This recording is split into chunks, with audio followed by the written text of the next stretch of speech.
Assalamualaikum warahmatullahi wabarakatuh. Kehadapan pelajar-pelajar saya, khususnya bagi program Diploma Syariah Islamiah yang sedang mengikuti Minggu Ikatan Siswa di Kolej Profesional Baitul Mal Kuala Lumpur. Saya harap semuanya berada dalam keadaan sihat dan baik-baik sajalah ketika mengikuti aktiviti dalam program yang disediakan. Baiklah, untuk slot kali ini saya ingin memberi taklimat ringkas berkaitan dengan Diploma Syariah Islamiah. Sebelum saya pergi lebih lanjut, sukacitanya saya ingin memperkenalkan diri saya.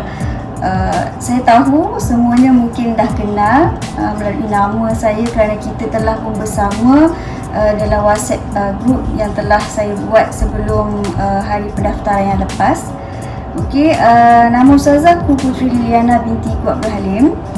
Saya merupakan ketua program Diploma Syariah Islamiah dan juga pensyarah di Jabatan Citra Islami Fakulti Pengajian Kontemporari Islam di Kolej Profesional Baitul Mal Kuala Lumpur.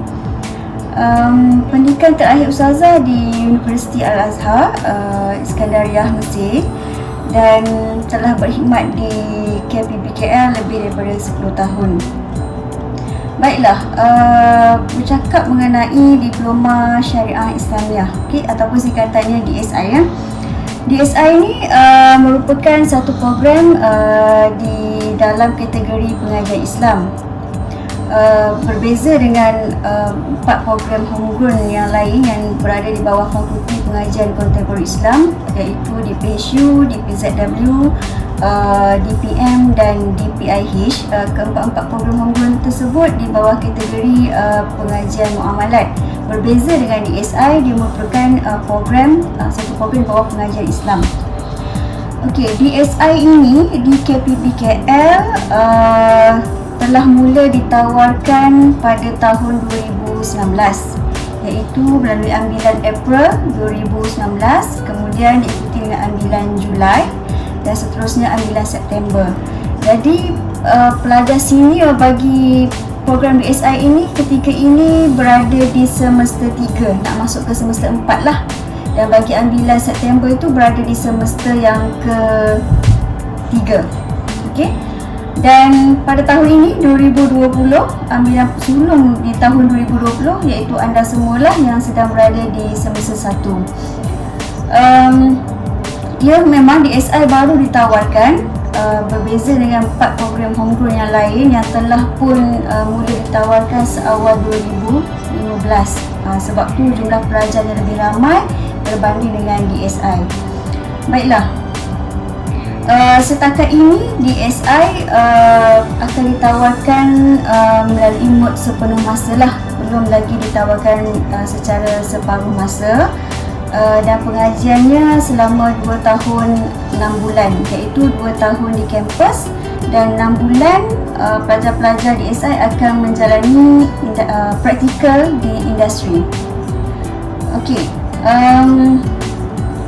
apa lagi berkaitan dengan DSI ni, unik tentang DSI ni, iaitu kita lihat jumlah jam kredit bagi pelajar-pelajar DSI yang akan belajar di bawah program ini adalah sebanyak 97 jam kredit, iaitu lebih kurang dalam 31 subjek, yang mana awak semua, iaitu pelajar-pelajar DSI akan belajar mengenai fiqh dan usul fiqh. Okey, saya sebutkan antara subjeknya lah, seperti subjek fiqh munakahat, fiqh muamalat, fiqh jinayat, kemudian fiqh apa lagi, usul fiqh, qawaid fiqh. Kalau bahasa Arab tu memang adalah, kita ada 3 level bahasa Arab 1 hingga 3. Program lain pun belajar bahasa Arab juga, tapi bahasa Arab DSI ni dia berbeza sedikit lah, sebab bila sebut dia DSI ni, Diploma Syariah Islamiah ni, dia di akhirnya nanti kita nak melahirkan graduan yang ada pengetahuan, yang memahami, yang pakar tentang syariah. Seterusnya dia akan melanjutkan dalam bidang yang sama, mungkin di peringkat yang lebih tinggi. Okey. Kemudian bagi semester Jun 2020 ini, iaitu kamu semualah yang ada dalam lebih kurang 114 orang pelajar ni, bagi semester ni Ustazah nak beritahu kamu akan bermula dengan semester pendek. Bila sebut semester pendek ni maksudnya dia punya minggu belajarnya lebih singkat berbanding dengan semester biasa. Okey, jadi semester pendek ni selama 8 minggu kamu akan belajar hanya 3 subjek sahaja. So daripada subjek-subjek yang saya sebut tadi tu, awak akan hanya belajar 3 subjek sahaja. Yang lain-lain tu akan diikuti dengan semester yang berikutnya lah, sebab kita ada 7 semester kan, 2 tahun 6 bulan. Dan bila sebut semester pendek ni, kamu kena lebih fokus, lebih disiplin lah. Lagi-lagi sebagai pelajar baru kan, Ustazah nak kamu ambil perhatian lah tentang perkara ni. Sebab sebelum masuk ke KPBKL hari tu kan, kita telah pun berceluti panjang mengenai tajaan beasiswa penuh kepada pelajar ambilan Jun 2020 pada tahun ini bagi mereka yang dapat CGPA 3.5 dan ke atas. Masih ingat lagi tak tentang tu? Sebab masa kita bercerita tentang tu kan, ramai yang bersemangat kan, dia nak dapatkanlah 3.5 tu supaya kita dapat beasiswa penuh. Jadi langkah telah pun bermula. Langkah awak telah pun bermula pada hari Ahad yang lepas ketika kamu telah mendaftarkan diri di KPBKL. Langkah tu pun dah bermula sekarang. So dengan penawaran semester 1 ini melalui semester pendek, kita hanya akan belajar 3 subjek saja dulu. Sebab kalau semester panjang dia ada dalam 7 ke 8 subjek lah. Jadi inilah peluang awak untuk buktikan keupayaan awak, ya. Tinggalkan apa yang kenangan yang lepas tu, apa yang berlaku dalam SPM yang dulu tu. Saya tak katalah semuanya kecewa, ada juga pelajar-pelajar cemerlang yang masuk ke KPBKL ni. Tapi ada juga pelajar yang cukup-cukup makan tu kan. Tapi kita ambil awak belajar kat sini kerana mereka yang di peringkat SPM-nya biasa-biasa, resultnya bukanlah satu petunjuk yang diri dia tu tak boleh lebih cemerlang di masa akan datang. Jadi di KPBKL ni kita beri peluang, kita optimis yang mana anak-anak muda ni boleh cemerlang sebenarnya. Belajar di sini, pensyarah-pensyarah akan menjadi pembimbingnya, dan juga dengan usaha kamu, insya-Allah kamu akan jadi lebih cemerlang di masa akan datang. Jadi buktikan pada semester 1 ini 3 subjek ni dapatkan semua A supaya awak semua dapat tajaan penuh daripada Baitul Mal Majlis Agama Islam Wilayah Persekutuan. Okey, boleh ya? Baiklah, seterusnya mengenai susunan-susunan subjek itu tak apa, kemudian saya akan berikan kepada awak semua senarai subjek yang lebih terperinci lah apa yang awak akan belajar pada semester 2, 3, 4, 5 dan 6. Semester 7 tak belajarlah, awak tak akan berada di kampus kerana kamu semua akan menjalani latihan industri. Okey, saya tahu ramai yang tertanya-tanya selepas mengikuti program DSI ni, dah habis praktikal nanti ke mana hala tuju mereka. Dari awal daftar hari tu pun dah tanya. Sebelum mendaftar hari tu pun mak ayah dah telefon tanya, ke mana anak saya ni nak ke mana, boleh ke mana. Ada juga yang WhatsApp Ustazah, saya ni akan jadi apa lepas ni. Ada yang dalam live Facebook hari tu kan, dia tanya, boleh tak saya nak jadi ustaz lah, apalah kan. Apa saja awak nak jadi semuanya boleh, asalkan di situ ada usaha, ya.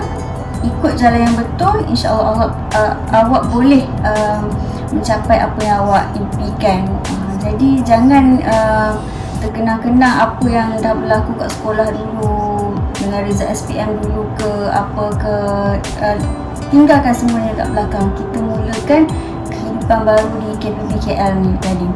Okey, Ustazah nak cerita tentang bagaimana laluan kerjaya selepas awak mengikuti DSI 2 tahun 6 bulan ni. InsyaAllah dah habis belajar nanti, dengan kelulusan diploma awak, awak semua boleh memohon jawatan sebagai penolong pegawai hal Islam ataupun penolong pegawai syariah di mana-mana Jabatan Agama Islam Negeri ataupun Majlis Agama Islam Negeri, okey, yang memberikan peluang pekerjaan tersebut. Juga boleh menjadi seorang pendidik pun boleh juga, ataupun sebagai seorang pendakwah, ya, sebab awak belajar tentang ilmu-ilmu agama ni kan, so tak jadi masalah, boleh juga, ya. Kemudian tentang melanjutkan pelajaran bagaimana. Okey, suka cerita dan juga di sini Suzana nak beritahu, semua program di KPBKL ini mendapat kelulusan daripada MQA. Kena ingat tu. Sebab ada juga yang sebut DSI ni tak ada pengiktirafan lah, itulah, inilah. Ustazah nak beritahu kat sini lah, ya, kalaulah kita tawarkan program yang tak ada kelulusan MQA, dengan Ustazah ni sekali boleh masuk penjara, boleh kena saman dan sebagainya. So kita tak akan buatlah benda yang macam tu kepada masyarakat.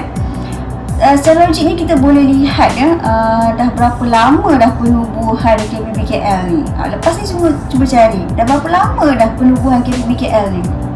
Okey, dan tadi pun saya sebut program homegrown yang pertama yang sebelum ditawarkan seperti DPSU telah ditawarkan seawal tahun 2015.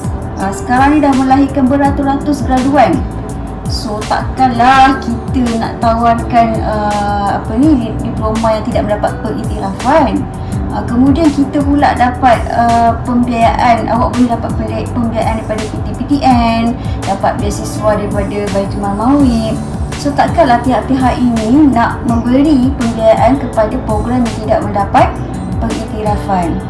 Cumanya DSI ni dia macam kita panggil apa, macam anak yang baru lahir, sebab kita baru tawarkan pada tahun lepas 2019 dan baru ada 3 kumpulan pelajar melalui 3 ambilan pada tahun lepas, dan sekarang ni awak semua dah masuk, kita dah ada 4 kumpulan pelajar.